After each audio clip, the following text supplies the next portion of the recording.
en ce moment précis et qui contribuent sur notre page Facebook. Ils veulent savoir, est-ce que vous avez des frères, des sœurs? Vous aurez des frères, des sœurs? J'ai une sœur consanguine du côté maternel, mais... utérine, donc? Oui, utérine, j'ai une sœur, elle a choisi sa vie, et puis je la regarde. C'est comme ça que je suis. Quand tu choisis sa vie, tu regardes, c'est tout. Bon, maintenant, j'ai une cohabitation du côté de M. Biya. Nous sommes 3. Junior, Brenda et moi. Terminé. Bon, le reste, là, vraiment, nous ne voulons pas entendre. En 2000. Voilà. Donc, on dit que M. Baola n'était pas au deuil de Maman Rosette. Voilà. Donc, les badges. Hein, les badges. Et je vais filmer même, puisque Baola c'est un voleur. Je filme certains de ces véhicules que tout le monde connaît dans la République. Et je rappelle que ce n'est pas l'argent du détournement. GGB, vous voyez, c'est Georges Gilbert Baola. Que M. Zogo Andela, pas Zogo Andela, Zogo Martinez s'est fait enfumer par, voilà les badges, hein. Je suis dans la résidence de M. Baola Georges Gilbert, à Yaoundé,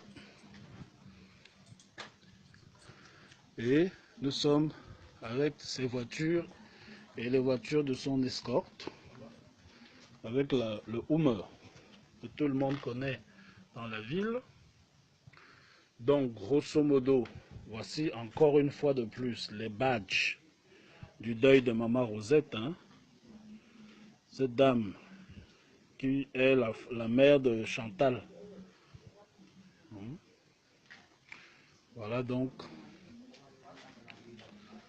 la résidence de M. Baola, l'une de ses résidences à Yaoundé, avec quelques-unes de ses 67 voitures qu'il a partout, tant à Yaoundé, Douala qu'en Gomoka.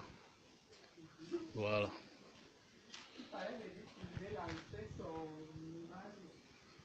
Ah. Oui, oui. Donc, voilà. Donc, et c'est bien reconnaissable ici que c'est vrai que je ne vais pas filmer le lion en train de se reposer, mais ceux qui sont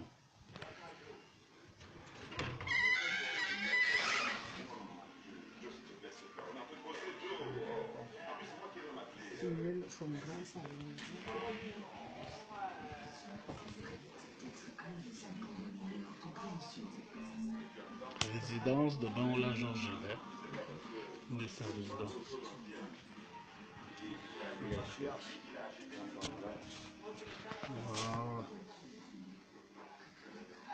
Super. Tchatchoya, bonsoir. Bonsoir Audrey. Bienvenue dans l'arène. Merci. Vous avez l'antenne. Alors, Georges Gilbert Baola, bonsoir. Bonsoir madame. Ça va? Oui.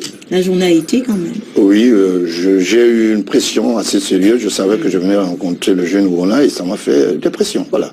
Ah bon? Vous avez ouais, pression quand vous voulez rencontrer Bertrand? Oui, parce que je sais qu'il va dire des choses. Bon, mais voilà. Alors, je vous vois avec beaucoup de bijoux, bracelet par-ci, une bague par-là. Vous êtes plutôt bijoux ou bien vous aimez bien les bijoux? Je porte une montre de 30 millions. Ça, voilà. Je ne cache pas.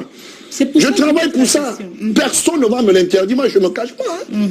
C'est des rubis. D'accord. J'espère qu'il n'y a pas des gars qui vont m'attendre à la porte ici. J'espère aussi. Voilà, ok. Mais je suis bien gardé quand même. Au vu de votre escorte, on ne ils peuvent pas. Ils peuvent pas. Ils peuvent pas. Il faut qu'ils oublient. Arrivé avec 3 véhicules, un Range Rover, un Hummer, un autre véhicule de luxe aussi. Vous êtes arrivé avec une garde assez musclée. Je ne voudrais pas dire musclé, mais j'ai vu beaucoup de personnes tout autour de vous. Ouais. Est-ce une manière pour vous de confirmer que vous vous déplacez jamais seul et aussi que vous aimez bien les véhicules de luxe? Vous pensez que après que j'ai lancé ma trappe et les gens sont tombés il y a quelques jours, je dois renforcer même la garde? Parce que je sais que ma tête est mise à prix. Ah non, je suis malin aussi. Et ils étaient 12, j'en ai encore ajouté 6 ce matin. Donc ils sont déjà au nombre de 18. Ça ne me gêne pas. Et nous nous déplaçons avec 6 voitures.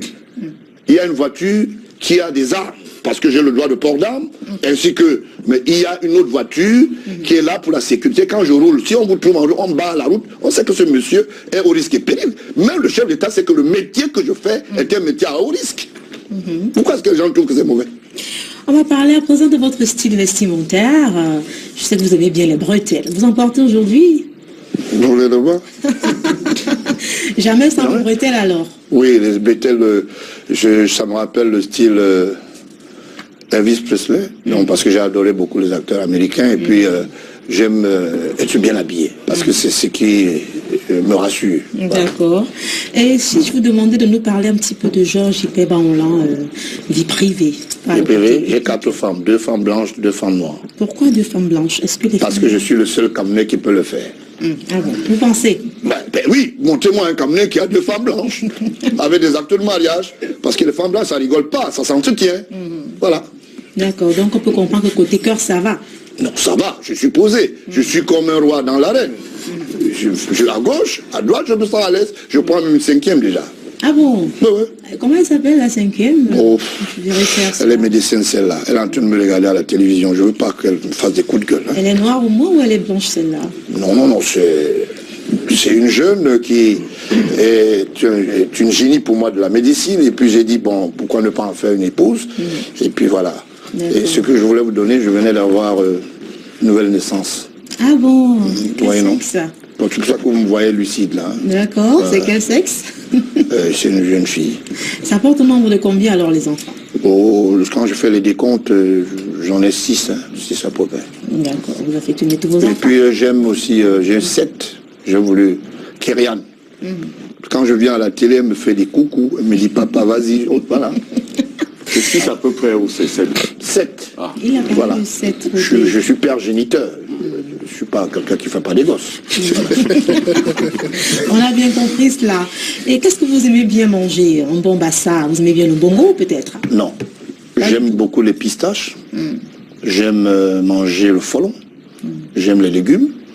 Et j'aime pas tout ce qui est dur, j'aime pas beaucoup. J'aime les miondo, l'ondolé, voilà. Donc je mange pas tout ce qui est dur parce que ça me fait très mal. Hein. J'ai une digestion assez compliquée. Hein. D'accord. Voilà. Une maison à 2,5 millions par mois, c'est pas un peu? Ça vous effraie? Non, c'est pas un peu trop, je veux dire. Non, c'est rien. Je suis très modeste pour vous dire. Quand je vais en Europe, je n'habite pas dans une calèche ou dans un restaurant où je ne vais pas habiter dans je vous l'ai dit, des prête-mains. Hein? Je ne suis pas cochambrier. J'ai pris le temps de faire tout pour que je ne sois pas dans la misère. Et la dernière fois quand je suis venu ici, je vous ai dit, je me suis séparé avec mon dernier employeur parce que j'ai vendu les automobiles aussi. C'est pour ça que j'aime beaucoup les autos. D'accord, c'était 25 millions le mois. Aucun camion ne gagne 25 millions, sauf s'il ne peut pas aller piquer dans les caisses. Ah ben c'est ça qu'il s'agit. Alors, ceux qui vous connaissent disent de vous que vous êtes un petit peu colérique.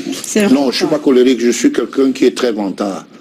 Ça se voit en tout cas. Ouais, je suis très rassuré parce que je suis un travailleur, je travaille sur 24 heures, je fais 18 heures de travail. Et puis je ne me contente pas. Il y a ma garde qui est là, ils savent. On est parti de Douala ce matin à 1h du matin. Nous sommes arrivés ici parce que nous respectons Canal 2 et son modérateur. Et vous autres. Et nous sommes prêts à repartir sur Douala, même à Limbe, partout. Je fais, si je vous le dis, je fais dans la para-maritime, j'ai des bateaux qu'on loue. Je suis concessionnaire, je suis associé à ça. Vous comprenez? Donc, prenez le temps d'encourager des personnes qui vendent mieux l'image et qui créent les richesses. Moi, je n'attends pas être dans un ministère pour aller me servir. Pas du tout.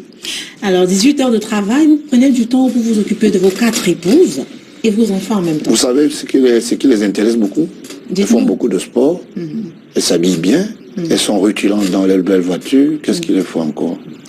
Du temps, l'attention de leur mari, par exemple. L'attention? Bien sûr. Je suis très câlin. Quand j'ai 30 minutes, c'est pour faire ce qu'on appelle un super dosage de 15 minutes, de 15 jours. Vous partissez. Ben oui, c'est de ça qu'il s'agit. Rodrigue, le temps qui m'est imparti à achever, c'est cela?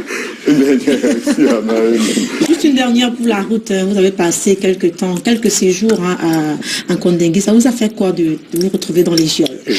Monsieur Nsora venait me rendre visite, le DAJS, l'Amadou Ali. Quand je parle, il s'énerve. Vous voyez, alors ce n'est pas à n'importe qui qu'on rend visite. Le chef de l'État m'a toujours libéré. J'ai fait 2 tours. Je suis le seul Camerounais qui entre et qui sort le lendemain parce que j'ai commis des articles contre des prédateurs. Et aujourd'hui, je saute sur les bancs, je danse, je suis content. C'est de ça qu'il s'agit. 15 ans après, j'ai fait tomber des monstres géants dans ce pays. Et aujourd'hui, vous voulez prendre mon travail pour le balancer dans la poubelle? Ah non. Moi, je voudrais savoir le sentiment que vous ressentez lorsque vous y êtes. Non. C'est même un autre monde, ça veut dire que vous découvrez beaucoup de choses, et il y a beaucoup d'informations là-bas aussi. Et quand vous y arrivez, et on dit, c'est le journaliste qui dérange là. Tout le monde vient avec les informations. S'il vous plaît, je ne voulais pas parler quand j'étais dehors, maintenant je viens vous dire de quoi il s'agit. Et je suis sorti avec les sacs d'informations. Vous voyez, c'est l'avantage. En tout cas, merci de vous être prêté au jeu. C'est moi qui vous remercie. 5 minutes, c'était très intéressant, merci. Je vous ai très jolie. Très merci, jolie. merci. Dites à votre mari de faire attention. Je crois qu'il a compris aussi. Voilà. Merci Karel Mezatia, merci pour ce bon moment dans l'arène. Vous avez permis vraiment de faire chuter le thermomètre, le mercure sur ce plateau. Mais puisque vous avez commencé, on avait prévu des sujets d'actualité, mais je crois qu'on va renverser la pyramide, puis on ne va pas couper votre flot. Vous expliquiez il y a un instant le lien de parenté qui existerait entre le président de la République. Ce sera selon, parce que j'ai lu dans une interview que vous avez accordée à Culture Urbaine en 2014 à Darich Ndedi que vous faisiez une différence entre Paul Biya et le président de la République. En tout cas, vous indiquiez il y a un instant qu'il y aurait un lien de filiation entre lui et vous. Je suis curieux. Je suis curieux et je suis... J'étais très émerveillé au même moment. 2012, 2018.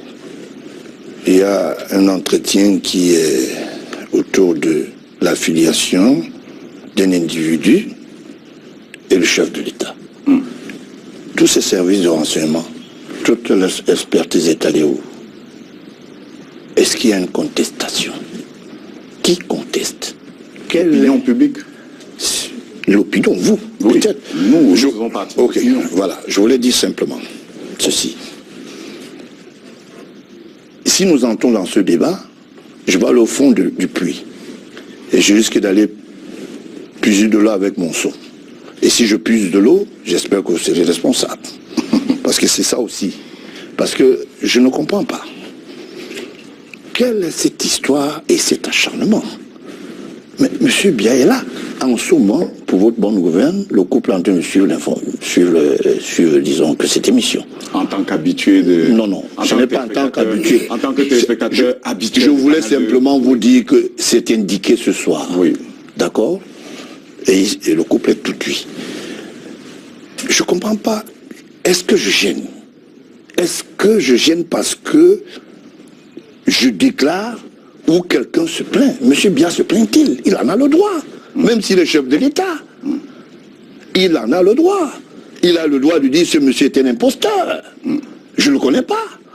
Je ne viendrai jamais, ça pour votre bonne gouverne, mettre la vie de ma famille dans une télévision. Et ça, vous attendez ça longtemps. Alors, d'accord? Oui, question. Oui, je voudrais tout de suite d'emblée demander à Georges Gilbert quel est l'objectif que vous visez en balançant dans l'opinion publique que vous êtes le fils peut-être adultérin du chef de l'État. Vous visiez simplement un objectif, c'était une façon d'informer l'opinion publique ou alors de rappeler à celui qui peut être votre père qu'il a un fils qu'il a peut-être oublié. L'objectif c'était lequel? Mon objectif... Au moment où vous décidez de mettre cela dans la place... Oui, je vais vous dire pourquoi. En fait, l'éducation que j'ai eue de par mes parents, je vis sur le sceau confidentiel. Ça veut dire que ma vie fait l'objet d'une confidentialité. Et j'ai maille à partir avec la justice camerounaise à travers le journal Le Démenti, dont je suis directeur de publication. Je me rends compte qu'il y a un talonnement sérieux. Et ma ligne éditoriale, en fait des dénonciations qui sont importantes dans la République. Chaque fois que j'ai un problème, et je prends à témoin les autorités, les plus hautes autorités de la place, un ministre de la Justice est interpellé par la présidence et on me libère. Je reste dans la logique là. Sans votre avis, sans votre consentement, cela se passe dans votre dos. Pas du tout. Je suis au courant. Que la présidence... Je suis au courant, monsieur. Et c'est pour cela que je suis très mal, oui, c'est-à-dire je suis très mal à l'aise de dire, quand vous n'apportez pas un témoignage, vous ne citez personne, ça veut dire que vous êtes dans un débat où tout est kafkaïen, personne ne peut dire. Le ministre Amadou Ali, par exemple, a été interpellé par mon père quand j'ai eu maille à partir avec la justice. Cela me fait donc à travers le journal, le démenti. Et ça a été répété parce qu'on voulait me faire taire.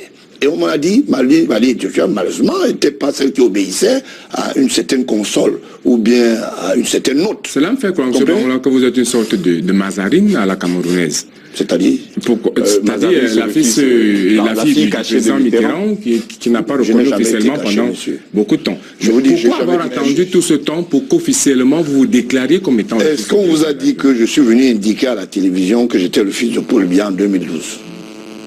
Vous n'avez pas posé la question. Vous accordez cette idée. Est-ce qu'on vous a dit ça? L'interview, la page que vous avez montrée, entre guillemets, ça veut dire que c'est vous qui faites la déclaration. Oui. Vous êtes sûr que c'est moi qui ai fait la déclaration? C'est ce qui ressort de la une que vous avez présentée. Vous la brandissez. Je voudrais qu'on le soit. C'est vous qui nous avez présenté la une du journal. Non, le journal n'est pas le témoignage de l'affiliation d'une famille. Hein. Ce n'est pas une plateforme où on vient déclarer une culture personnelle. Je vais sur la forme, là, c'est sur la forme juste. C'est entre guillemets, je suis le fils du président de la République. D'accord, ok. Quand vous poserez la question à votre président du groupe Anecdote, qui je suis, il vous dira quelles sont mes affiliations. Pour le moment, on parle de vous. Mais alors, et vous annoncez en 2012. La question de l'objectif. La question de l'objectif. Georges Bangola, vous êtes né en 64. Je suis né en 66. En 66, pardon. Ça veut dire que je suis né en 66, ouais. Mais j'ai un jugement supplétif parce que je suis né en 63. En 63. Oui. Oui. Je fais un jugement supplétif par rapport aux accords de la science infuse de l'école. Donc c'est un peu ça. Maintenant, à partir de ce moment-là, j'ai une vie de famille. Pourquoi vous ne posez jamais la question qui était ma mère? Pourquoi toujours vous posez la question que c'est M. Biya qui est le chef de l'État? On connaît, on sait qui est votre mère. Vous la connaissez où? Enfin, on a entendu parler d'elle. Non, je suis désolé. Votre mère est bien inhumée en Colbison. En Colbison? Oui. Vous n'êtes pas très bien renseigné. C'est où? Elle est inhumée où? C'était en quelle année? En 2001. Elle est morte en 2001. Elle est décédée en 2001. Maman Élise Bangola. En 2001. Maman qui? Élise Bangola. Metingo. Bon. Metingo. En 2001, ça c'est exact. Voilà, alors, ça change pas grand-chose. Vous êtes né en 63. Ouais. Je bénéficie d'un jugement supplétif. Et là, j'écris dans mon acte de naissance aujourd'hui, c'est 66. D'accord? Vous ne savez pas pourquoi est-ce que j'ai bénéficié de ce jugement supplétif. Vous avez indiqué qu'il fallait aller à l'école. D'accord, ok. D'accord. Maintenant, je vous envoie aller fouiller à la mairie de Yaoundé un peu partout. Il y a la justice qui est là. Pourquoi vous contestez la qualité d'être d'une personne? Allez fouiller. Comme ça, vous allez voir pourquoi. Jean Gilbert. Mais je note que le... Vous savez au moins à quel moment le président de la République est revenu de ses études en France, pour le Cameroun? Vous voulez savoir s'il était au 16e comme étudiant? Moi, je vous donne l'information. Alors, je veux donc savoir si vous savez à quel moment il est revenu au Cameroun comme chargé de mission. Je l'ai vu comme secrétaire particulier de Teki Mouvement. Ça, c'était après avoir été chargé de mission. Je ne parle pas de mon père, je parle de l'émission. C'était en fin d'année 62. D'accord, merci. Et vous êtes né en 63. Mais vous pensez que quoi? Si quelqu'un arrive en 62, il peut faire un enfant en 60 ans? Si, il le peut, mais vous ne pouvez pas l'avoir vu, vous. Pardon? Vous ne pouvez pas l'avoir vu, secrétaire d'État? Non, je suis désolé, vous dites quelque chose qui n'est pas vrai. Il y a ce qu'on appelle l'accession à un poste et la durabilité. Les ministres qui font les 30 ans en poste ici, c'est moi qui le fais. On s'est compris. D'accord. Oui, Jean Gilbert, justement, on parle donc, parce que c'est un peu flou, votre déclaration publique qui a fait état de ce que vous êtes le fils du président, de cette déclaration au moment où vous avez grandi et tout le reste, il y a un flou là. Comment ça se passe? Quel flou? Comment est-ce que vous apprenez, dans quel contexte vous apprenez que le président est votre père? Votre maman vous l'a dit un jour, ou alors c'est dans vos recherches personnelles que vous arrivez à obtenir cette révélation? Comment vous l'avez su? Je suis un peu hébété. Et je comprends rien. Vous avez dit au départ que c'était un enfant qui est né d'une mère. Sa mère est censée donner des informations. Tout à fait. Comment vous posez la question? Pas toujours, toujours, Jean-Gilbert. Comment ça? On vit dans une société où, parfois, c'est à la trentaine que quelqu'un apprend qu'il a un père. C'est comme ça? Père. Non, oui, c'est parfois des enfants qui ne sont pas nés de mariage. Non, je suis désolé, le cas n'est pas le mien. D'accord? J'ai des informations, conséquemment, qui sont sorties c'est-à-dire qui viennent de ma femelle, d'accord? Et qui ne souffrent d'aucune contestation. Et je ne peux pas vous dire, et je ne viendrai pas vous dire ici que... Ça, on respecte cela. Vous dire un certain nombre de choses, qu'elle était très proche de... Voilà, respecte cela. Je voulais pas respecter... Je ne voulais pas réveiller les fantômes. On respecte cela. Mais on veut savoir où était le président lorsque vous faisiez plusieurs séjours en prison, pour des délits de presse notamment. Ah, ben dis donc, voilà, c'est maintenant où vous êtes venu. Vous avez vu que vous êtes jeune dans la presse, ici, dans cette salle. Est-ce que vous pouvez autoriser un témoignage ici? Non, ce n'est pas dans le format. Ah voilà. Vous aimez toujours, vous êtes dans des trucs compliqués. Je suis allé en prison, quelles sont les motivations? J'avais volé? Non. C'était pourquoi? Délit de presse? Oui. Donc il n'y a pas une guillemets. Parce que ça n'existe pas au Cameroun, délit de presse. Officiellement, on a dit ça. Donc je voulais dire ceci. Écoutez, vraiment, je pense que quand vous le dites, c'est une honte. Et je vais vous donner des grands indicateurs, sans entrer dans les détails. Toutes les fois que j'ai été interpellé, le ministre Abba a fait fermer mon journal pour une imposition fiscale de 1,3 milliard. Je travaillais à l'époque avec Kaufman. Qui était votre rédacteur en chef? Mon rédacteur en chef. Kofi Mwange. Là, son âme. Allez poser la question au président de l'Assemblée qui a demandé qu'on ouvre cette rédaction. Qui l'a demandé? Pouvez-nous le dire aujourd'hui? On a quand même, vous ne pouvez pas me demander. Je ne fais pas la publicité. Oui, parce que justement, ici. Soyez quand même gentil. Vous savez, vous êtes quand même journaliste, vous n'avez pas me demander. Vous le savez. Donc, vous le savez. Vous le savez. La deuxième fois, quand il y a eu un filet qui a été organisé par la presse, parce que j'avais quelqu'un que j'utilisais dans mon journal, il s'appelait Amadou Tidjani. On a organisé... Il sera devenu DP de Libération après. Oui. Vous n'avez pas dit que la presse est organisée contre Banla? Et que, en face de moi, il a dit à son patron que ça s'est bien passé. Mais je suis libre. Voilà. Que s'est-il passé justement avec... Non, ça va. Avec M. Kaufman, M. Banla? Pardon? Avec votre employé, M. Kaufman. Le rédacteur en chef. Parce qu'apparemment, oui, vous vous êtes séparés dans des conditions qui n'étaient pas les meilleures. Ah bon? Vous pensez que tous les employeurs se séparent souvent dans les bons termes? En fait, c'est nouveau ça. Vous avez une réputation de quelqu'un qui ne pas toujours ses engagements. Non, je suis allé, j'ai acheté le cercueil de Kaufman. Et je suis allé au deuil. Je suis allé au collaborateur alors qu'il a eu besoin de vous. J'ai dit, je vous donne l'indication. Maître Meunier, notaire, à Yaoundé le sait. Nous avons contribué tous les deux. Moi, je ne cache rien du tout. Et je suis en très bon terme avec sa famille. Donc, il ne faut pas raconter une histoire. Kaufman, je continue à le pleurer aujourd'hui, parce que sinon, le démenti, on n'aurait pas accroché le crayon. Parce que quand il était là, ça faisait de la boue. Au-delà de ça, vous tenez quand même une réputation de quelqu'un qui n'a pas toujours honoré ses engagements vis-à-vis des gens avec qui il les prenait. Ne serait-ce qu'au niveau de vos loyers, je vais parler de ça comme ça, que ce soit à Chinga, où votre bailleur jusqu'à ce jour se plaint, que ce soit à Bonapriso, où vous avez laissé d'autres impayés par rapport à vos loyers. J'habite où? J'habite où à Douala? Pour le moment, je ne sais pas. Tout ce que je sais, c'est que je vous ai vu, la dernière fois que je vous ai vu à Douala, vous ai dit, vous étiez avec une ordre de garde du corps. Je veux vous informer. J'habite une maison qui coûte 2 500 000 le mois. Encore faut-il... Laissez-moi, vraiment cet enfant, laisse-moi parler. Comment tu vas dans tous les sens? Allons-y. Voilà. On ne fait pas du jugement. J'habite dans une maison qui coûte 2 500 000. Tout le monde entier doit le savoir. Je suis PCA de Logis Synergie. Vous avez compris?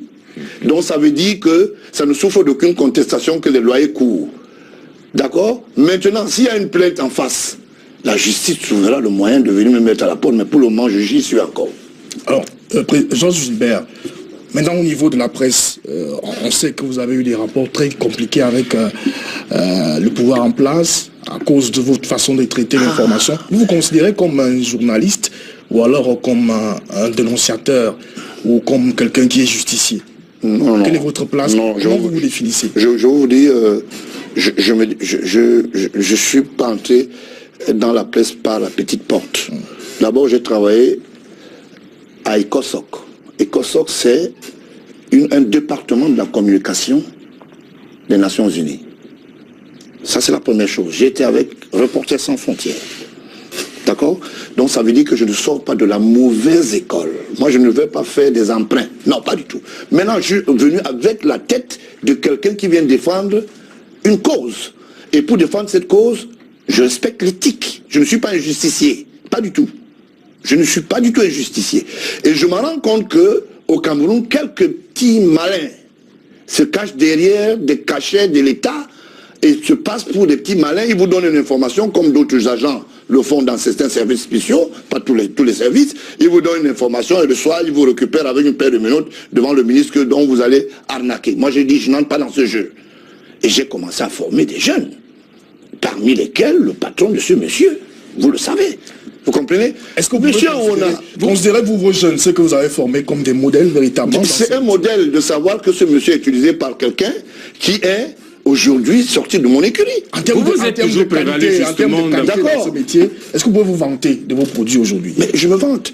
Je vous rappelle que le ministre Famende, je vous dis quelque chose qui va vous paraître un peu difficile. Quand je dis dans le nom, vous voyez, ça fait peur au modérateur. Ça ne fait pas peur, le ministre de l'enseignement supérieur, le ministre de l'enseignement supérieur, bon, je mets ça dans une petite cagnotte. Le ministre de l'enseignement supérieur, on va parler plutôt conséquemment des institutions. Voilà. À l'époque, j'ai maille à partir avec le livre qu'on appelle l'agenda numérique des PTT. Et apparemment, il avait des appétits par rapport à ça. Moi, je ne sais pas. Disons, l'institution avait des appétits.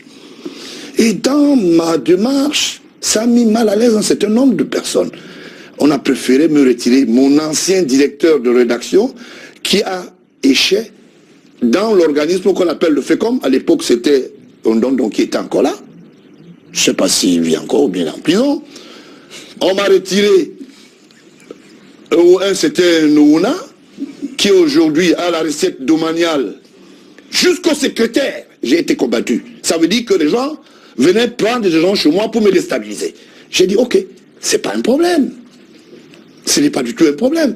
Et aujourd'hui, ça ne souffre d'aucune contestation que ces gens savent que l'histoire que j'ai commencé à écrire à travers la presse m'a donné raison.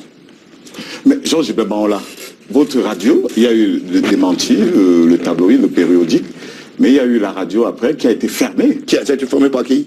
Par les autorités. Par votre ami. Par les autorités. Par vos amis. Qui estime, tout à l'heure vous avez dit que vous travaillez, que vous respectiez l'éthique, mais votre radio a été fermée justement.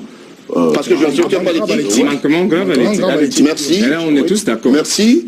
Quand on ne respecte pas l'éthique, on peut se faire fermer une radio par un cheminot. Permettez quand même que j'émette un bémol. Non, il faut regarder les choses en face. On a laissé la réponse. Voilà, c'est tout. Permettez que j'émette un bémol avec l'exercice du journaliste parce que quand on a lu les titres du démenti, on s'est très vite rendu compte que vous étiez pratiquement en cabale contre des personnes bien ciblées. Oui. Je me dis encore que jusqu'à ces derniers temps, après le dernier réaménagement ministériel, vous devez vous réjouir quelque part parce qu'il y a une personne là-dedans contre qui vous êtes pratiquement ligué. Est-ce que c'était du journalisme objectif? En fait, est-ce que c'était du journalisme tout court? Qui pleurniche dans le nid? Parce que le journalisme est objectif en lui-même. Qui pleurniche dans le nid? Il y a quelqu'un qui pleurniche sûrement. Et vous croyez sûrement que vous avez fait du journalisme? J'ai cité et j'ai nommé et j'ai indexé. J'ai dénoncé. Les 4 sont partis un soir. Je voulais dire à monsieur mon père. Ils sont restés longtemps quand même après vos dénonciations. Je voulais dire à monsieur mon père, cette fois-ci, vous m'avez écouté en tant que père. Il a pris du temps pour vous répondre. Ah non, il ne m'a pas pris du temps. C'est moi qui ai commencé dans ce pays, qui avait commencé l'histoire de la dénonciation à travers la presse, où on interpellait un certain nombre de responsables, parmi lesquels Titi Sédioua, si vous n'êtes pas au courant. C'est avec le ministre Fouman, le Akamoufou plutôt, qui était ministre des Finances, que nous les avons coincés. Vous avez compris? Donc je ne fais pas la presse. Je ne fais pas la presse de l'aventure. Je ne suis pas un vendeur d'illusions, non. Je pose le démenti. Le démenti? On ne voit plus le titre en fait.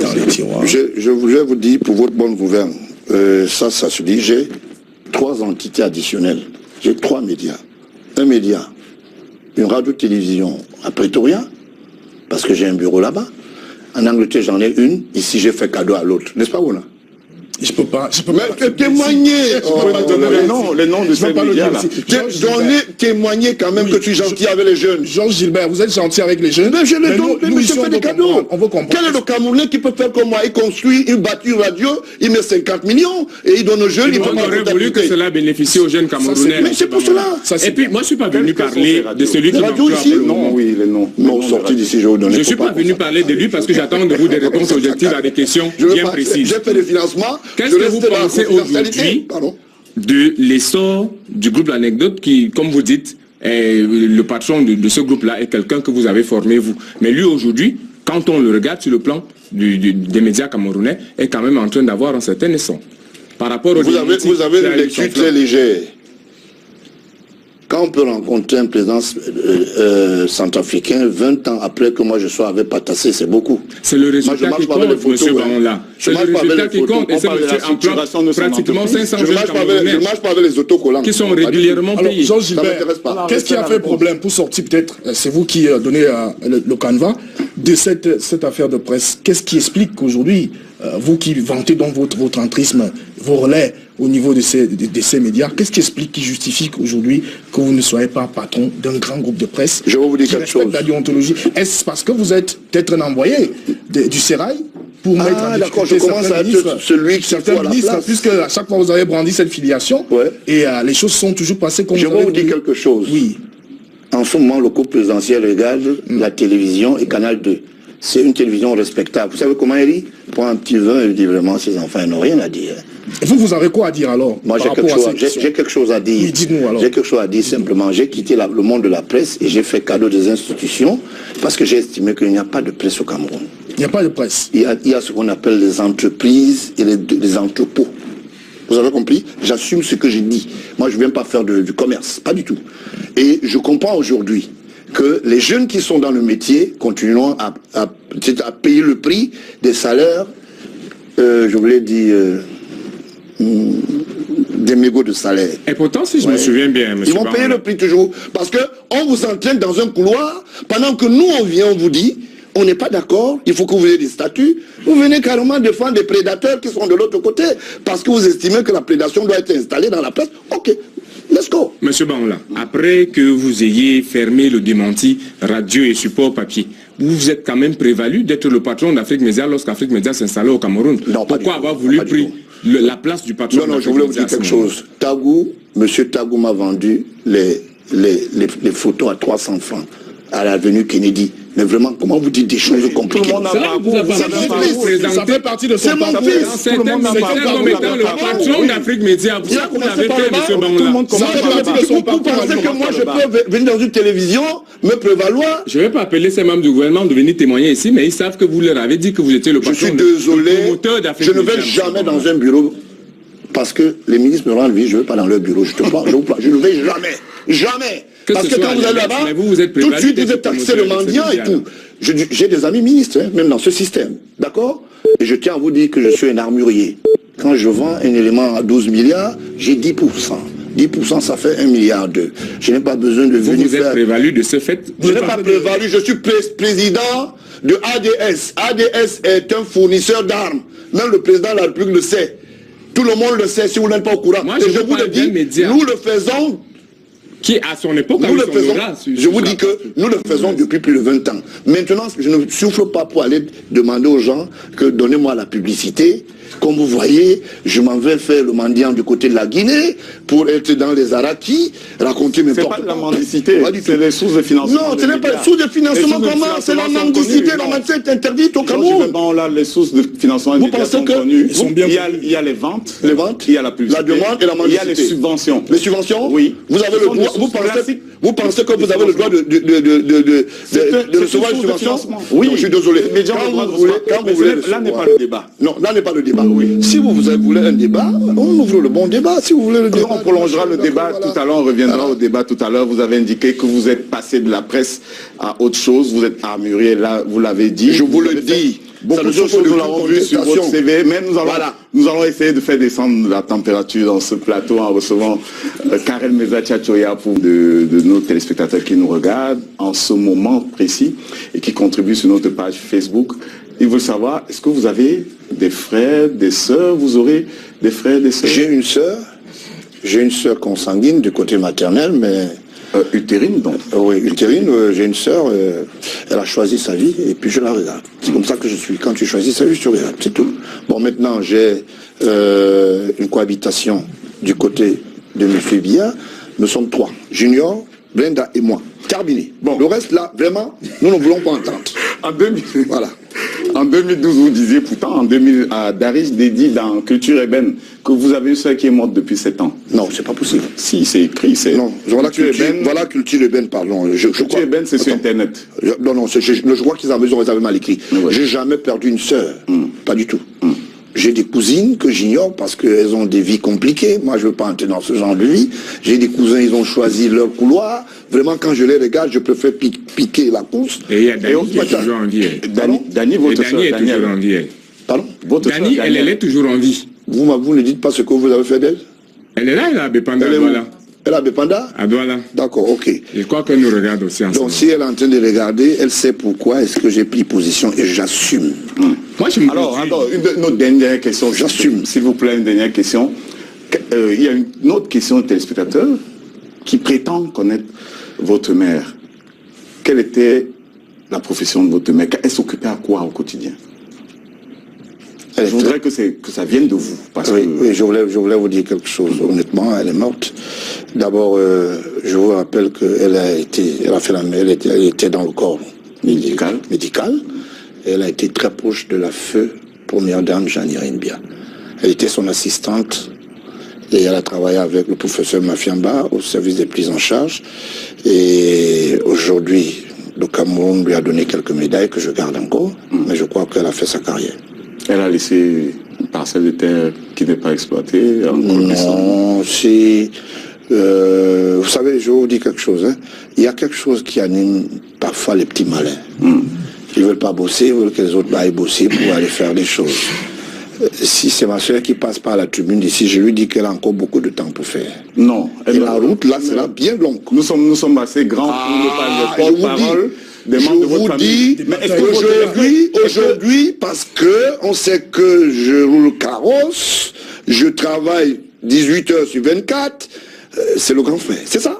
Votre Cameroun, là, c'est comme ça, on reconnaît les gens, quand c'est bon, quand c'est mauvais, c'est tout le monde qui dit chapeau. Mais vous avez lu, ou vous avez entendu dans les chaumières que votre mère était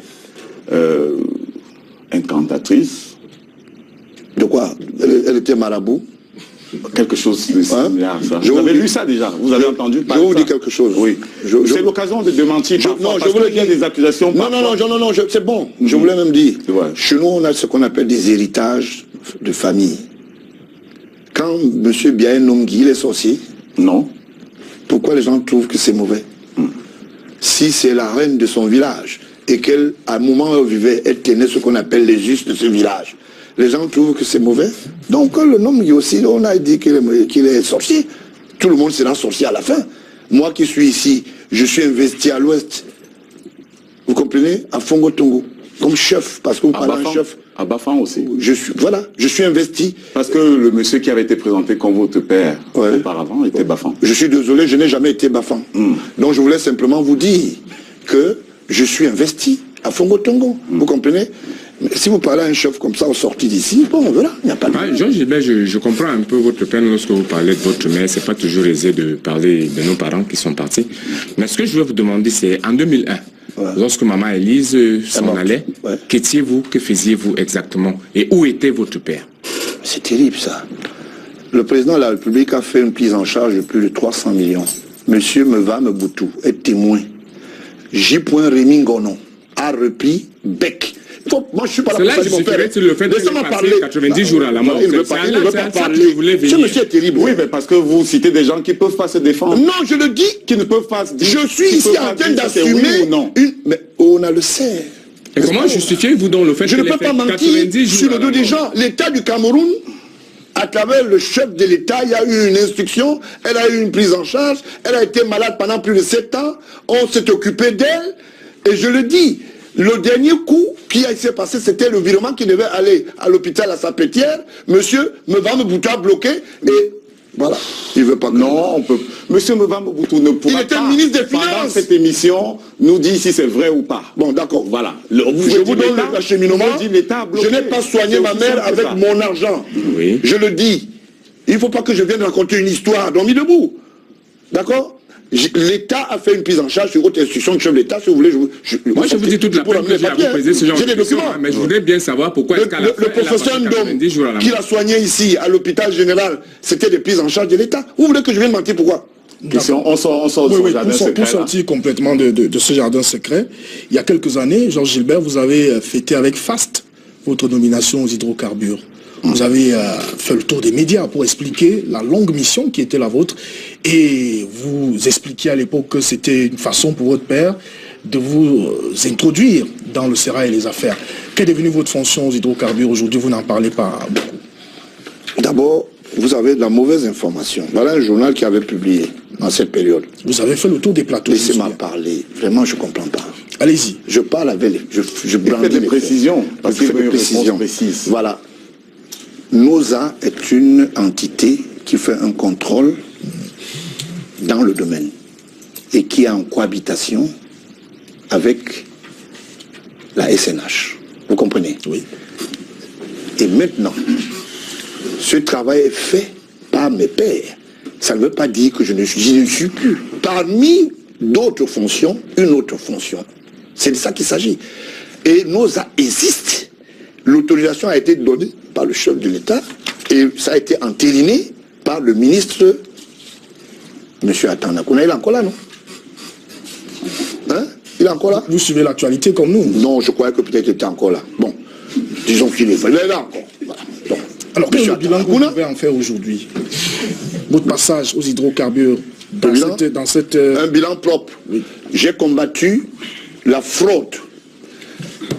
Monsieur l'ex-directeur Metouk, qui est parti. Charles Metouk. D'accord, Charles Metouk.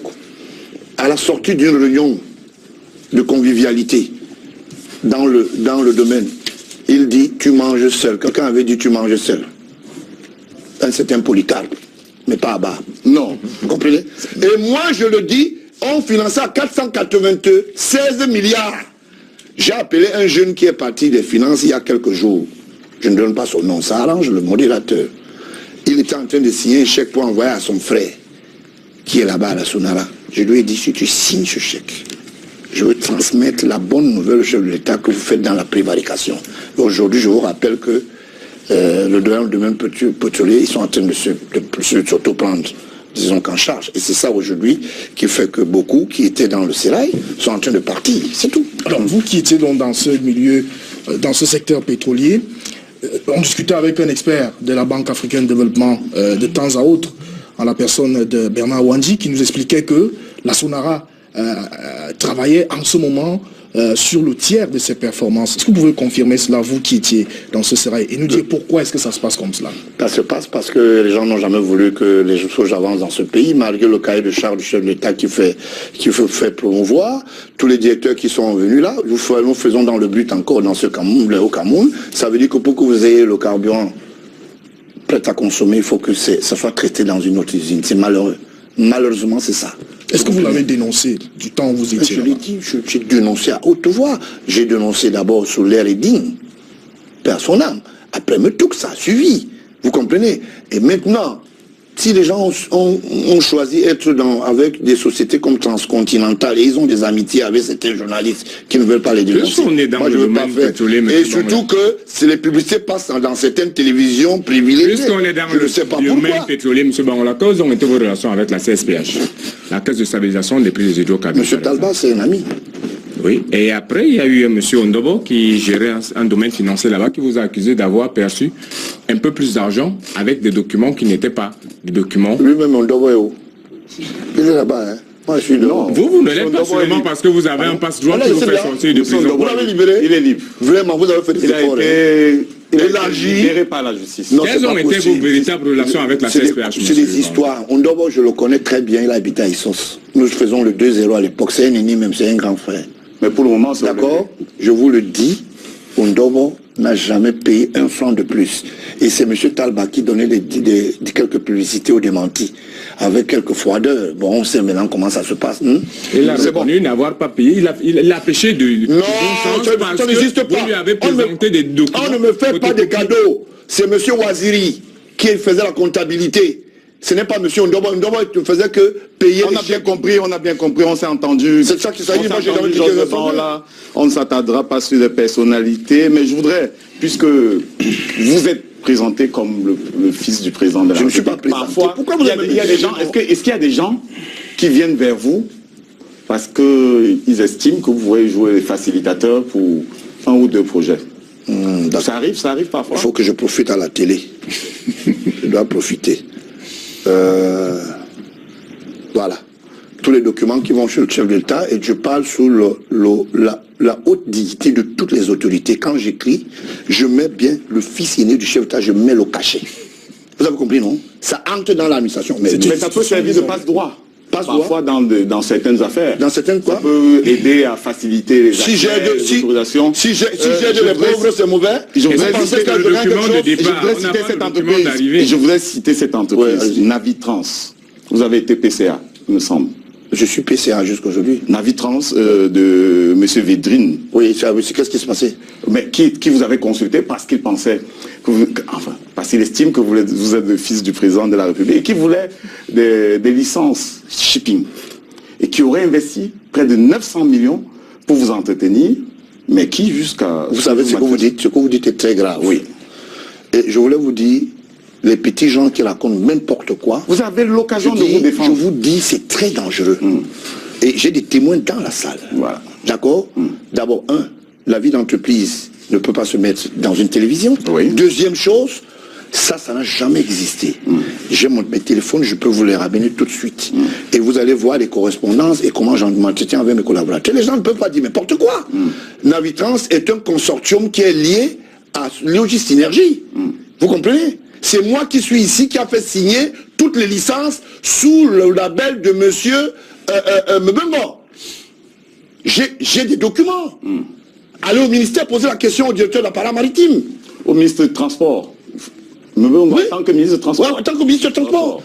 Qu'est-ce qui est mauvais d'aider? On m'a entretenu avec 900 millions. Oui. D'accord. Il signale 600 millions pour... Pourquoi 32 millions pour un Land Cruiser. C'est pas possible ça. Ils vous ont pas... Je n'ai même pas de Land Cruiser d'abord. Voilà. Ça c'est grave. Ça. Ce genre de grossier mensonge. 100 000 euros pour des vêtements, vous venez d'indiquer que vous aimez les vêtements. C'est pas possible ça. Mais 100 000 euros. Je vous dis quelque chose, c'est pas vrai. Ah bon, je crois que c'est des gens qui vous ont envoyé, donné une mauvaise information. Il y a quelque chose qui m'étonne quand même dans votre démarche. Non, je voudrais poser une dernière question dessus, parce que s'il y a un investisseur qui estime avoir perdu 900 millions de francs CFA, ça peut décourager les autres investisseurs. Je vous dis qui n'avait pas été votre... n'a pas permis le contact entre M. Védrine et vous. M. Ndiki, c'est qui? M. Ndiki qui était dans le projet. C'est vous qui le connaissez. Voilà. Moi, je ne le connais pas. Ok, c'est bien entendu. Nous avons récolté toujours dans les journaux, sur Internet, les accusations des gens portées contre vous. C'est-à-dire, vous avez l'occasion de vous défendre. Oui, allez-y. Voilà. Mais vous avez estimé que vous ne le connaissez pas. Je ne le connais pas. Voilà. Question. Moi, je vais quand même vous poser une question. Bon, il y a quelque chose qui m'étonne dans votre démarche. Je me souviens bien de vos différents passages dans les médias. À une époque, M. Mbongodon, vous venez de parler comme ministre des Transports. Il était mon ami. Oui, mais lorsqu'il était déjà au ministre de la Défense, vous êtes monté aux antennes pour dire que ce monsieur-là est un prévaricateur de la République. Ça, vous l'avez dit publiquement. Pleurez beaucoup, hein. Vous l'avez dit publiquement. Et que vous soyez à lui demander des services au moment où il est ministre des Transports. Les services? Puisque c'est lui qui vous signe les autorisations. Une entreprise veut une autorisation, tout le monde peut le faire. Si mais vous avez passé du temps à le décrier comme une personne, il est au service du public. Oui. Est-ce que c'est vous avez passé du temps à le décrier comme prévaricateur? Non, mais c'est un service qui est là pour le service. Est-ce qu'il va refuser parce que c'est un service public? Est-ce qu'il va ne vous énervez pas. Ne vous énervez pas. Je ne me lève pas. C'est un service dans le sens. Je me lève pas. Vous me tirez. Est-ce que vous savez exactement combien d'hommes le président de la République a utilisé depuis qu'il est au pouvoir comme ministre? Pardon?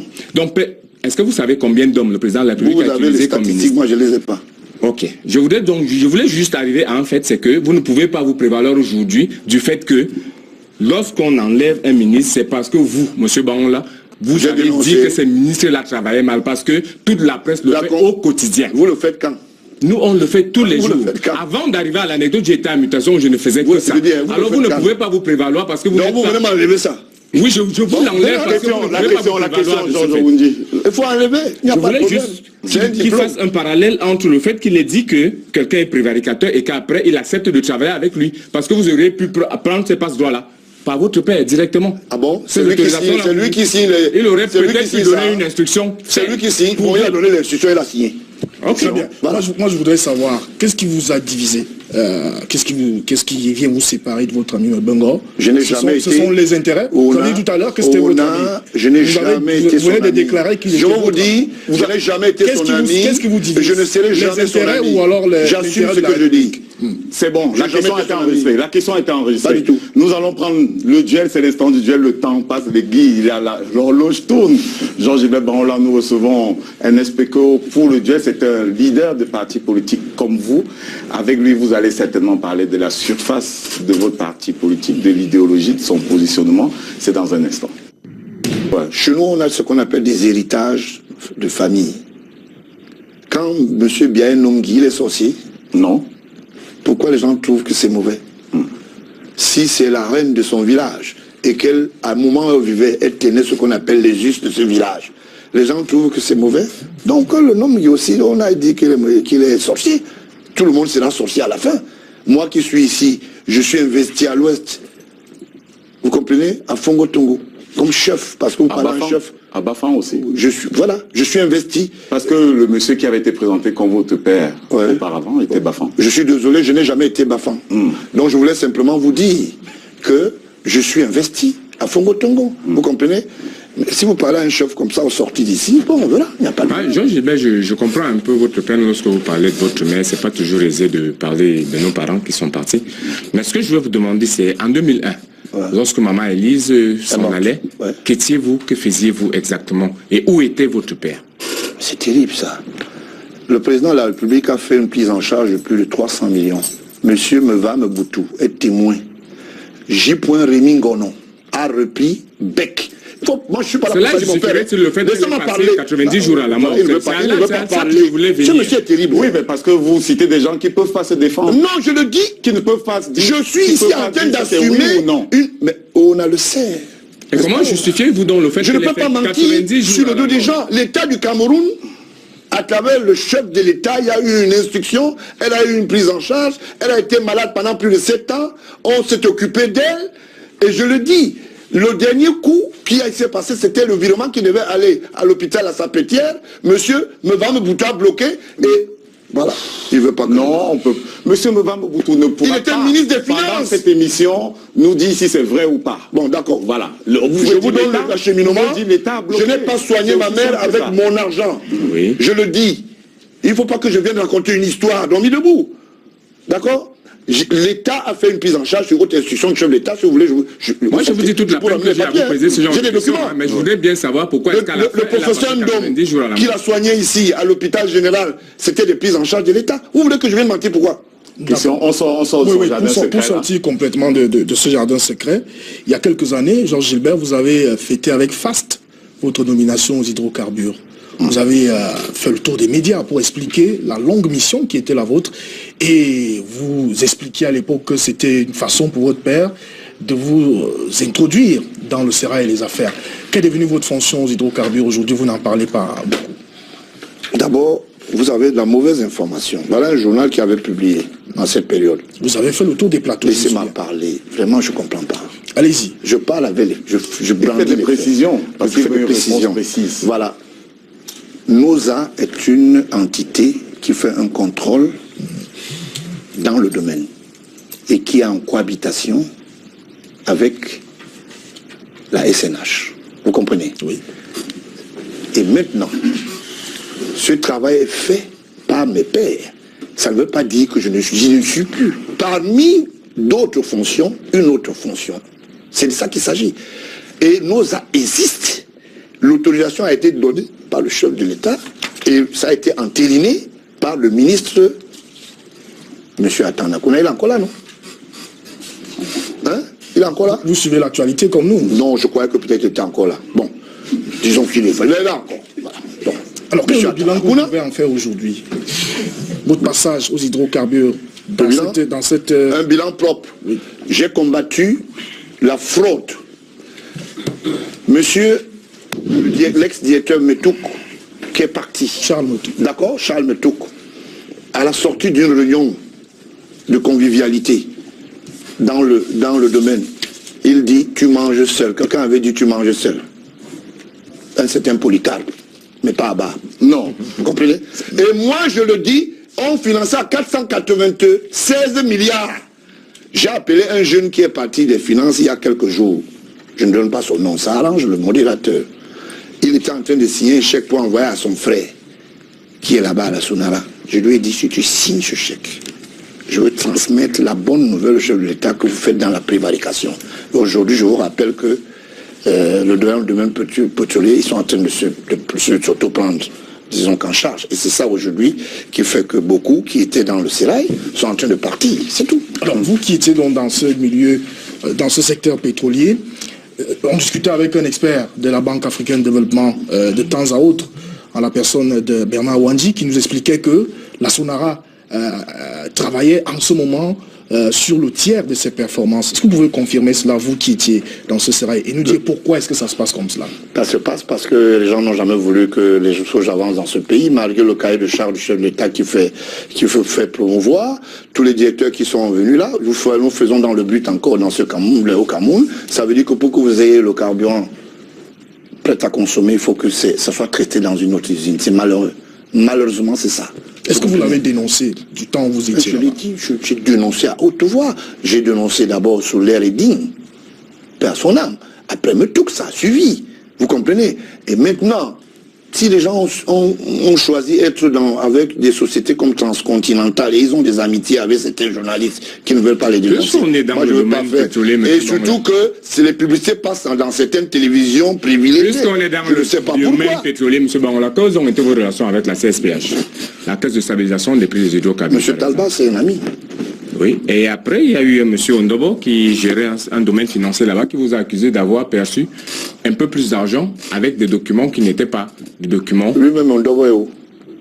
Il est là-bas, hein. Moi, je suis dehors. Vous ne l'êtes pas seulement parce que vous avez un passe-droit qui vous fait sortir de prison. Vous l'avez libéré? Il est libre. Vraiment, vous avez fait des efforts. Il a été libéré par la justice. Quelles ont été vos véritables relations avec la CSPH? C'est des histoires. Ondobo, je le connais très bien, il habite à Issos. Nous faisons le 2-0 à l'époque. C'est un ennemi, même c'est un grand frère. Mais pour le moment, c'est d'accord. Je vous le dis, Ondobo n'a jamais payé un franc de plus. Et c'est M. Talba qui donnait quelques publicités au démenti, avec quelques froideurs. Bon, on sait maintenant comment ça se passe. Il a reconnu n'avoir pas payé. Il a péché de non, ça n'existe pas. Vous lui avez présenté des documents. On ne me fait pas de cadeaux. C'est M. Waziri qui faisait la comptabilité. Ce n'est pas M. Ondobo. Ondobo ne faisait que payer. On a bien compris, on s'est entendu. C'est ça qui s'agit. Moi, j'ai jamais piqué là. On ne s'attardera pas sur les personnalités, mais je voudrais, puisque vous êtes présenté comme le fils du président de la République. Je ne suis pas présenté. Parfois, il y a des gens. Est-ce qu'il y a des gens qui viennent vers vous parce qu'ils estiment que vous pourrez jouer les facilitateurs pour un ou deux projets? Ça arrive parfois. Il faut que je profite à la télé. Je dois profiter. Voilà. Tous les documents qui vont chez le chef de l'État, et je parle sous la haute dignité de toutes les autorités. Quand j'écris, je mets bien le fils aîné du chef d'État, je mets le cachet. Vous avez compris, non? Ça entre dans l'administration. Mais ça peut servir de passe-droit. Parfois dans certaines affaires. Dans certaines quoi? Ça peut aider à faciliter les autorisations. Si j'ai les pauvres, c'est mauvais. Je voudrais citer cette entreprise, Navitrans. Vous avez été PCA, il me semble. Je suis PCA jusqu'à aujourd'hui. Navitrans de M. Védrine. Oui, qu'est-ce qui se passait? Mais qui vous avait consulté parce qu'il pensait, parce qu'il estime que vous êtes le fils du président de la République et qui voulait des licences shipping et qui aurait investi près de 900 millions pour vous entretenir, mais qui jusqu'à... Vous savez ce que vous dites est très grave. Oui. Et je voulais vous dire, les petits gens qui racontent n'importe quoi. Vous avez l'occasion de vous défendre. Je vous dis, c'est très dangereux. Et j'ai des témoins dans la salle. Voilà. D'accord? D'abord, la vie d'entreprise ne peut pas se mettre dans une télévision. Oui. Deuxième chose, Ça n'a jamais existé. J'ai mon téléphone, je peux vous les ramener tout de suite. Et vous allez voir les correspondances et comment j'en m'entretiens avec mes collaborateurs. Les gens ne peuvent pas dire n'importe quoi. Navitrans est un consortium qui est lié à Logis Énergie. Vous comprenez? C'est moi qui suis ici, qui a fait signer toutes les licences sous le label de monsieur Mbembo. J'ai des documents. Allez au ministère poser la question au directeur de l'appareil maritime. Au ministre du Transport. Oui. En tant que ministre du Transport. Ouais, en tant que ministre du Transport. Qu'est-ce qui est mauvais l'idée? On m'a entretenu avec 900 millions. Oui. D'accord. Il signale 100 millions pour... Pourquoi 32 millions pour un Land Cruiser. C'est pas possible ça. Ils vous ont pas... Je n'ai même pas de Land Cruiser d'abord. Voilà. Ça c'est grave. Ça. Ce genre de grossier mensonge. 100 000 euros pour des vêtements, vous venez d'indiquer que vous aimez les vêtements. C'est pas possible ça. Mais 100 000 euros. Je vous dis quelque chose, c'est pas vrai. Ah bon, je crois que c'est des gens qui vous ont envoyé, donné une mauvaise information. Moi, il y a quelque chose qui m'étonne quand même dans votre démarche. Je voudrais poser une dernière question dessus, parce que s'il y a un investisseur qui estime avoir perdu 900 millions de francs CFA, ça peut décourager les autres investisseurs. Je vous dis qui n'avait pas été votre... n'a pas permis le contact entre M. Védrine et vous. M. Ndiki, c'est qui? M. Ndiki qui était dans le projet. C'est vous qui le connaissez. Voilà. Moi, je ne le connais pas. Ok, c'est bien entendu. Nous avons récolté toujours dans les journaux, sur Internet, les accusations des gens portés contre vous. C'est-à-dire, vous avez l'occasion de vous défendre. Oui, allez-y. Voilà. Mais vous avez estimé que vous ne le connaissez pas. Je ne le connais pas. Voilà. Question. Moi, je vais quand même vous poser une question. Bon, il y a quelque chose qui m'étonne dans votre démarche. Je me souviens bien de vos différents passages dans les médias. À une époque, M. Mbongo, vous venez de parler comme ministre des Transports. Il était mon ami. Oui, mais lorsqu'il était déjà au ministre de la Défense, vous êtes monté aux antennes pour dire que ce monsieur-là était un prévaricateur de la République. Ça, vous l'avez dit publiquement. Pleurez beaucoup, hein. Vous l'avez dit publiquement. Et que vous soyez à lui demander des services au moment où il est ministre des Transports. Les services? Puisque c'est lui qui vous signe les autorisations. Une entreprise veut une autorisation, tout le monde peut le faire. Si vous avez passé du temps à le décrier comme il est au service du public. Oui. Est-ce que c'est vous avez passé du temps à le décrier comme prévaricateur? Non, mais c'est un service qui est là pour le service. Est-ce qu'il va refuser parce que c'est un service public? Est-ce qu'il va Non, ne vous énervez pas. Ne vous énervez pas. Je ne me lève pas. C'est un service dans le sens. Je me lève pas. Vous me tuez. Est-ce que vous savez exactement combien d'hommes le président de la République a utilisé depuis qu'il est au pouvoir comme ministre? Pardon? Donc, est-ce que vous savez combien d'hommes le président de la République a utilisé comme ministre? Moi, je ne les ai pas.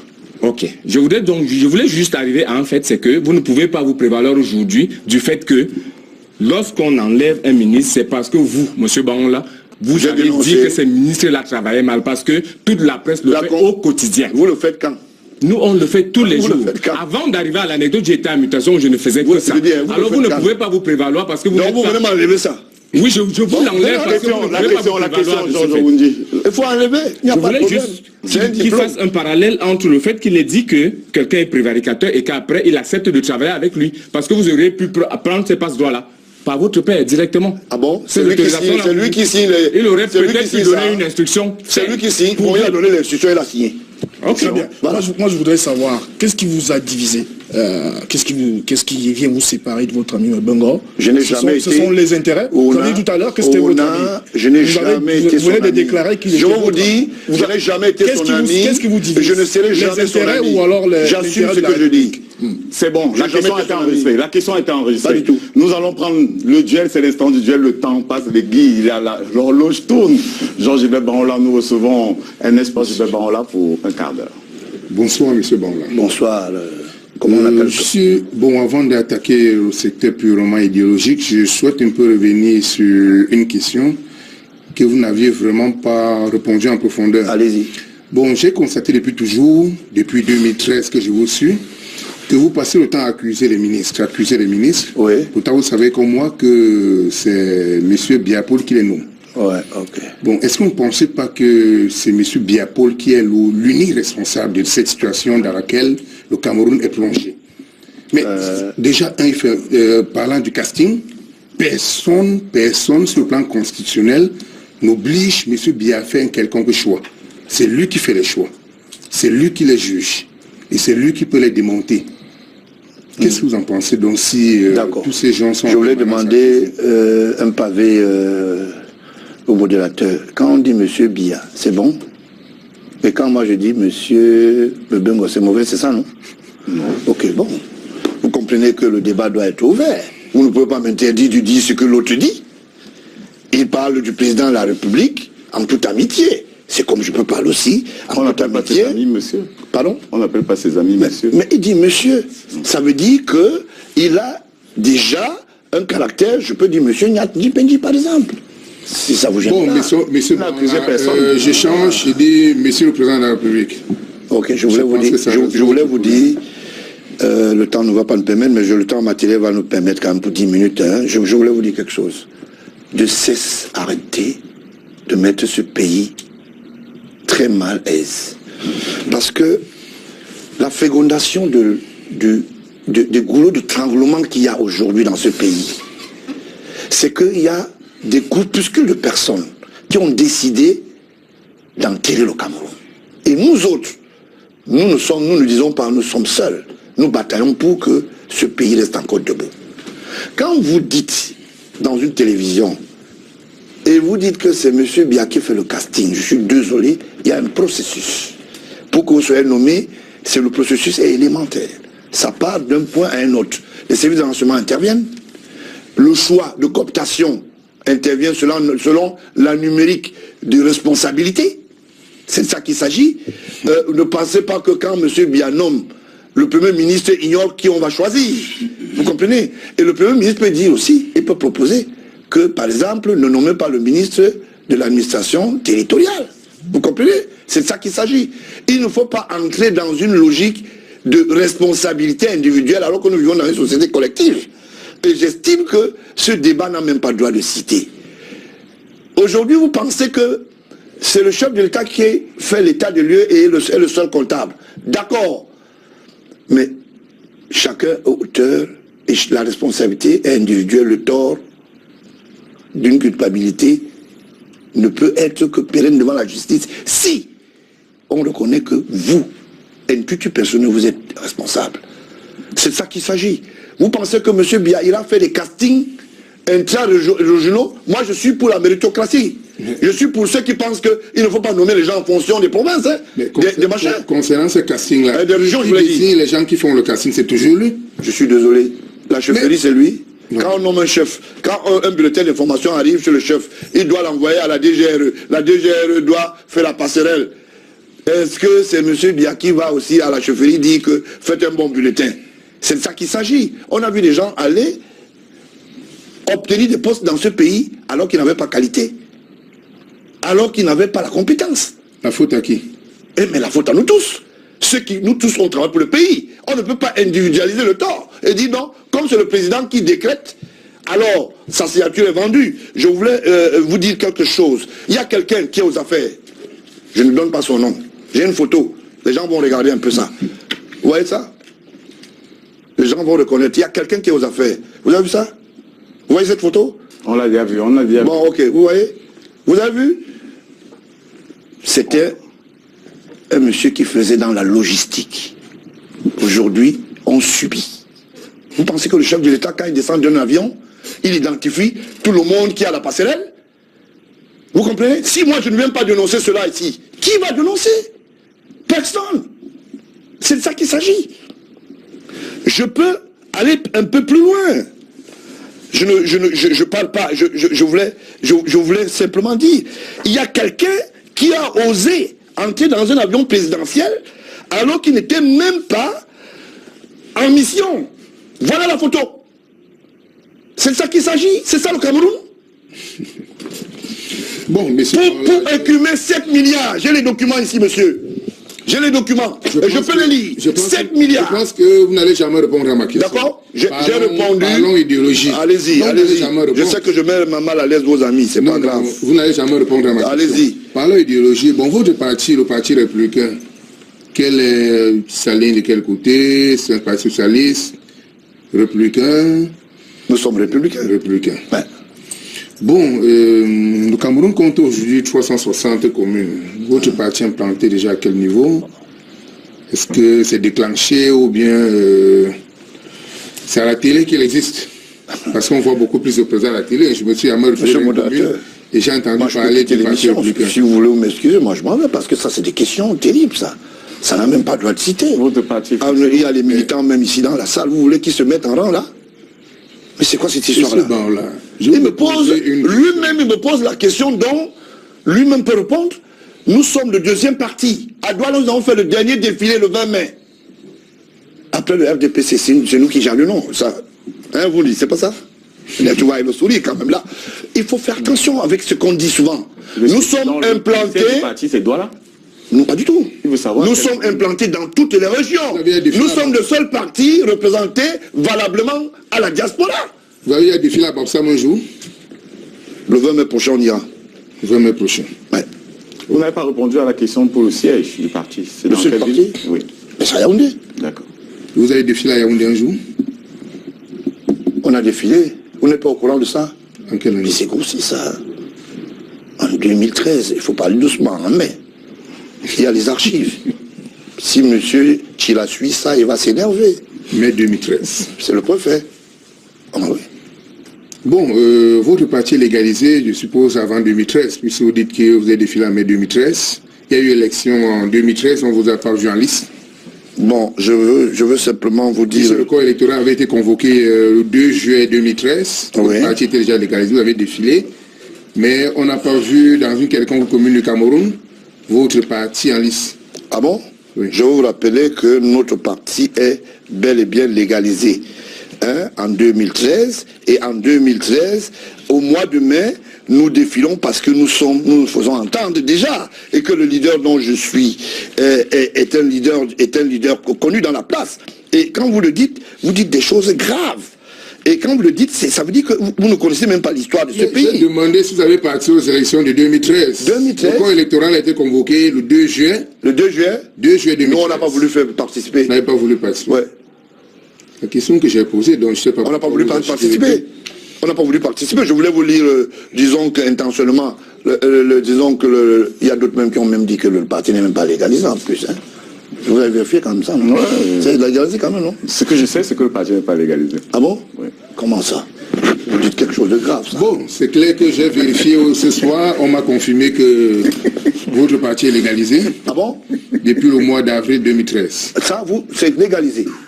J'ai eu l'information de la chef service des partis politiques. Ah d'accord. Dites alors à ceux-là de ne plus dire que ce n'est pas légalisé. Bon, monsieur Bonla. Ouais. Vous avez parlé d'un parti républicain. Bon, depuis un certain temps, il y a une crise qui sévit au Cameroun, la crise anglophone. Ouais. Qu'est-ce que votre parti a fait pour qu'on puisse sortir de cette petite crise? Je veux d'abord vous dire qu'il n'y a pas de crise anglophone. Il n'y aura pas de crise francophone.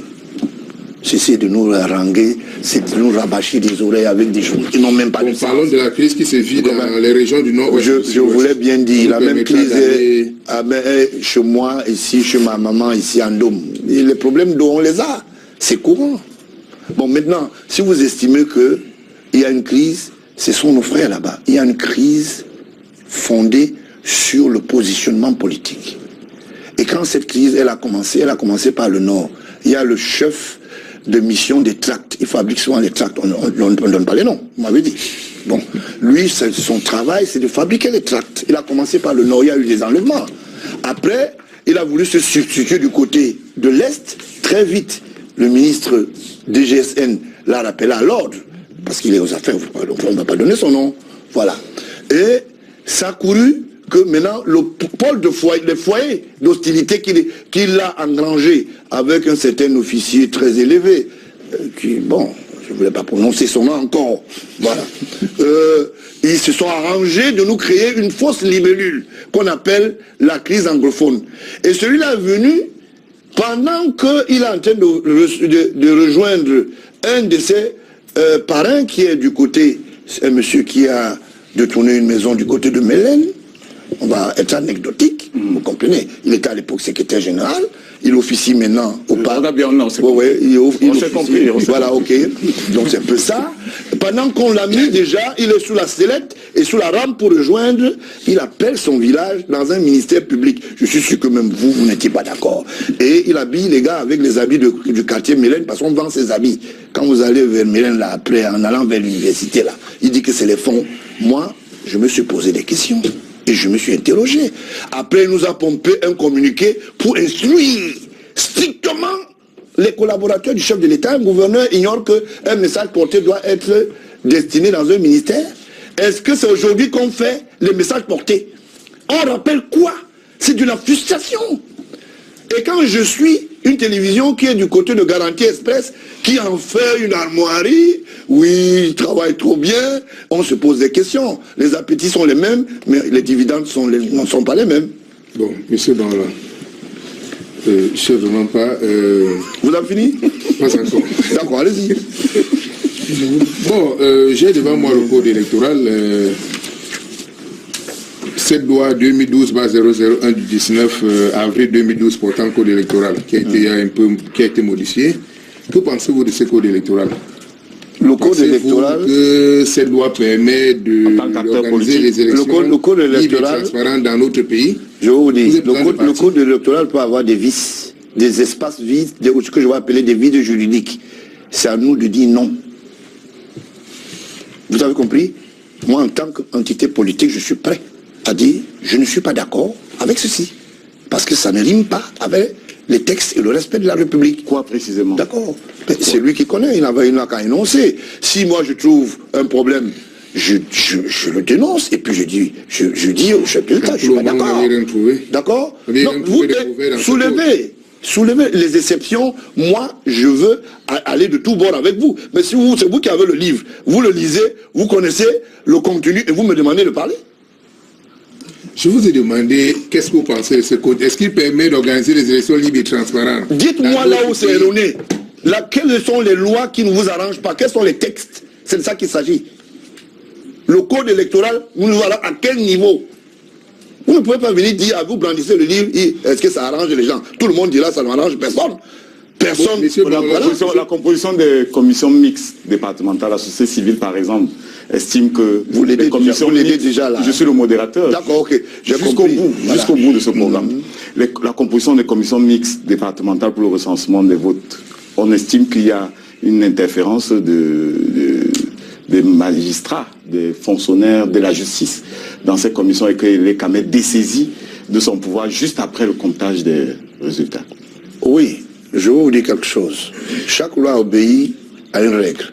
Et chaque maître contrôle son milieu. Chaque structuration sociétale obéit à ce qu'on appelle une certaine orthodoxie. Si vous avez les oreilles, vous comprenez. Si vous n'avez pas les oreilles, vous fermez. Parce que vous ne pouvez pas me dire que le président de la République, chef de l'État, est aux affaires. Il demande aux gens de faire ce qu'on appelle compiler la demande en ce qui concerne l'aura électorale et les fondements de la législature. Et que quelqu'un s'autorise parce qu'on lui a donné ce travail, il taille les textes en fonction de ce que lui, ça l'arrange. Il sait que quand ça va arriver dans sa région, ça va lui permettre d'être député. Et vous dites non, c'est l'autre qui est en haut, qui a ordonné le travail. Est-ce que c'est Paul Biya qui s'est fondé pour créer la société civile estime aussi qu'il faut prendre en charge financièrement les représentants des partis politiques. Ouais. Pour être sûr que tous les partis politiques seraient représentés dans le bureau de vote et non que ce seraient les partis les plus riches qui auront des représentants. Est-ce que le RDPC est riche? Tous les jours, le premier magistrat les demande d'aller se répondre là-bas en justice. Est-ce qu'ils sont riches? Une dernière question sur le code électoral.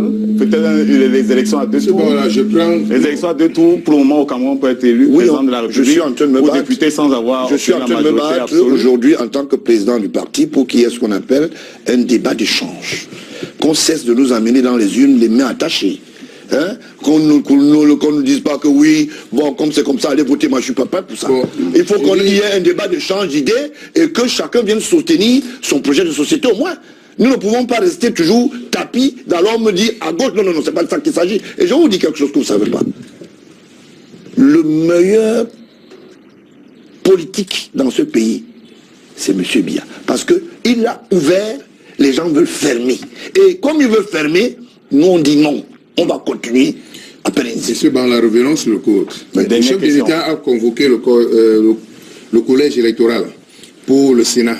Malheureusement, on ne peut pas parler du Sénat. Non, nous sommes engagés dans une compétition. Il n'y a aucun candidat. Il n'y a aucun candidat, il n'y a aucun représentant des partis politiques en lice. qu'on parle du Sénat en ce moment. On pourrait faire une mauvaise campagne pour un ou un autre parti, ou tel autre parti. Il n'y a pas de représentants sur ce parti. Vous comprenez que vous les avons conviés, mais ils n'ont pas voulu accepter notre invitation.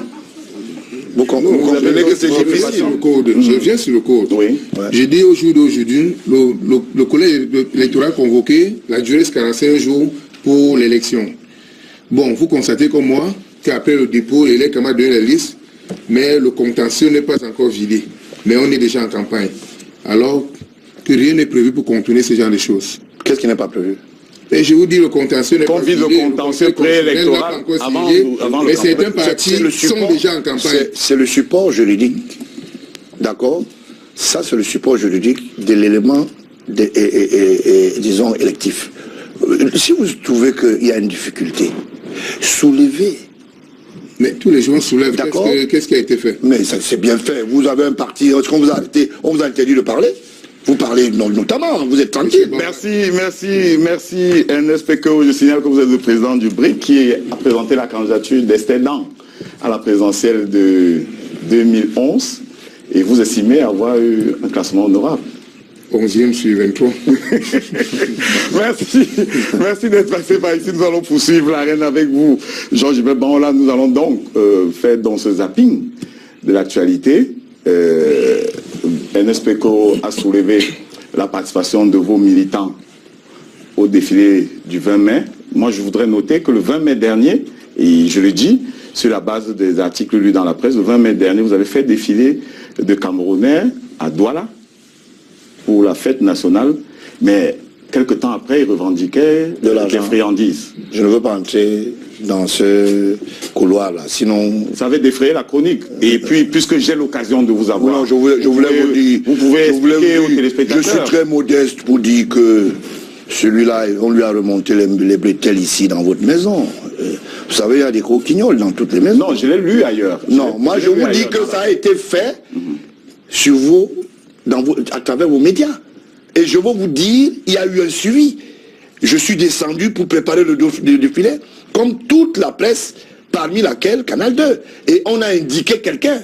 Je ne donne pas son nom parce que... Alors, est-ce que vous trouvez éthique, j'estime qu'il y a de l'éthique en politique quand même, vous trouvez éthique qu'on donne des sucreries des jeunes gens pour défiler sous la bannière d'un parti politique? C'est le seul parti politique, je vous rappelle, très jeune qui avait les pagnes, on donnait même des ticots gratuitement, et je vous rappelle qu'il y avait des ambulances de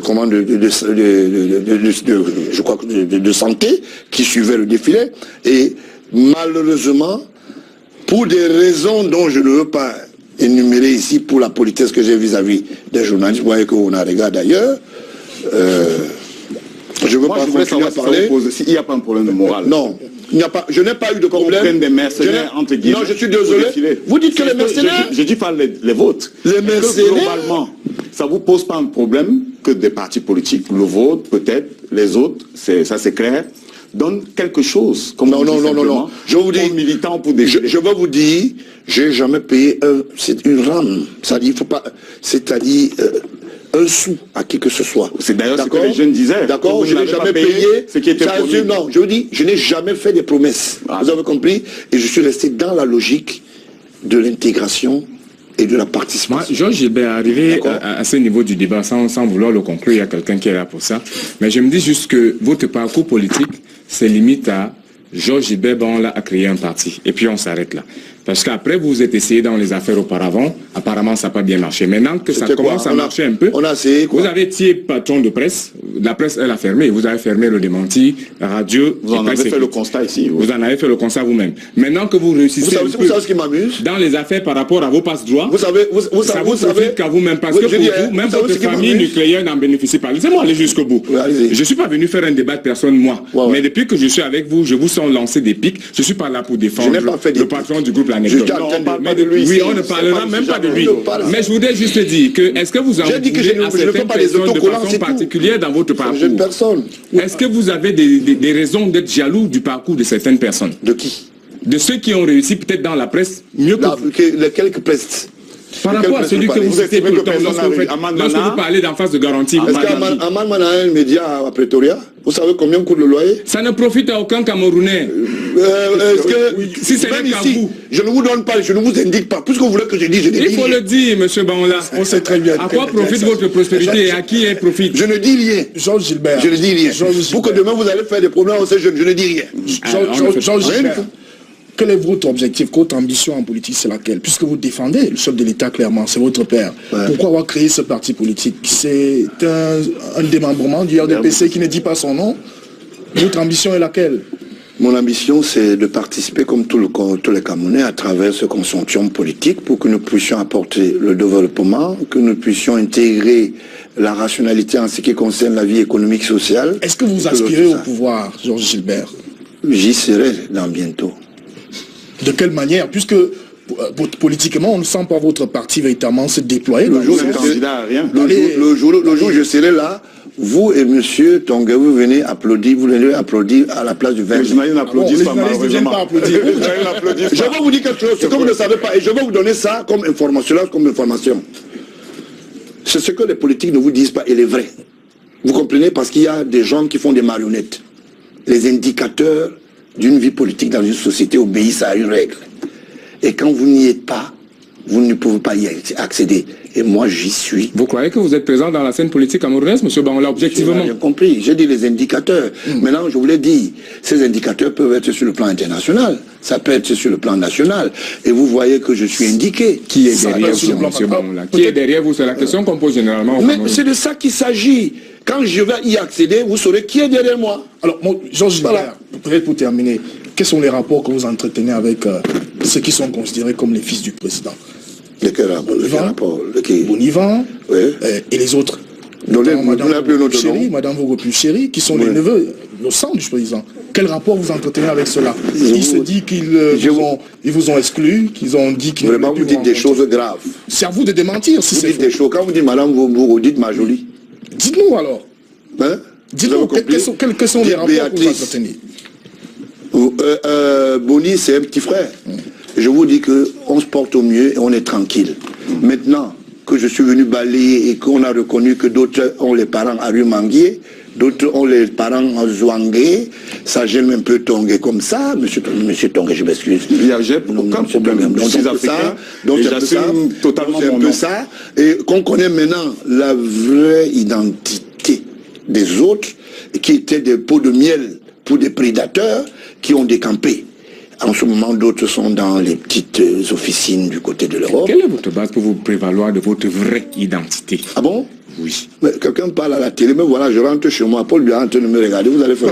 On a bien compris. Tout à l'heure, vous avez voulu qu'on dise... terrible. Tout à l'heure, vous avez dit, vous avez souhaité qu'on dise monsieur Paul Biya, qu'on dise monsieur ADN. Vous n'avez pas brisé la règle. Mon père applaudit, il est content, il sait qu'il a un enfant qui est solide et qui combat pour les Camerounais. C'est ça qu'il s'agit, j'ai payé. C'est que vous avez un père, mais pas forcément celui dont vous parlez de lui. Georges Gilbert, la dernière fois que vous êtes vu, c'était remonte à quand? C'était, je vous dis, le jour où je chassais celui-là qui habite, qui a un parent à Rumangué. C'était, attends, qui peut me rappeler parmi vous là? Non, je ne peux pas parler de ça ici.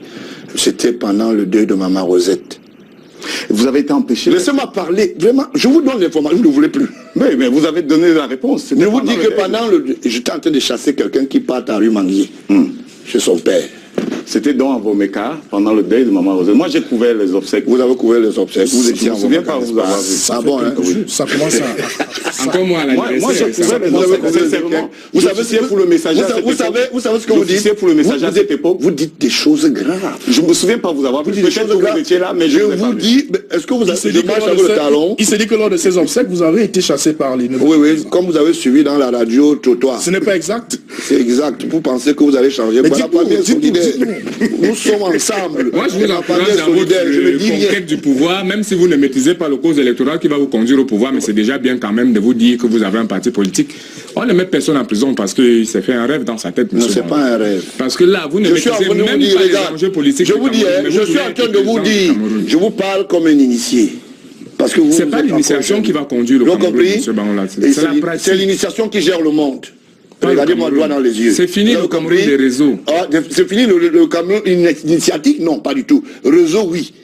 Parce que le Cameroun initiatique, il demeure depuis des millénaires. Et on a trouvé cela comme ça, on va continuer. Maintenant, si les gens viennent avec des réseaux, ça n'a rien à voir.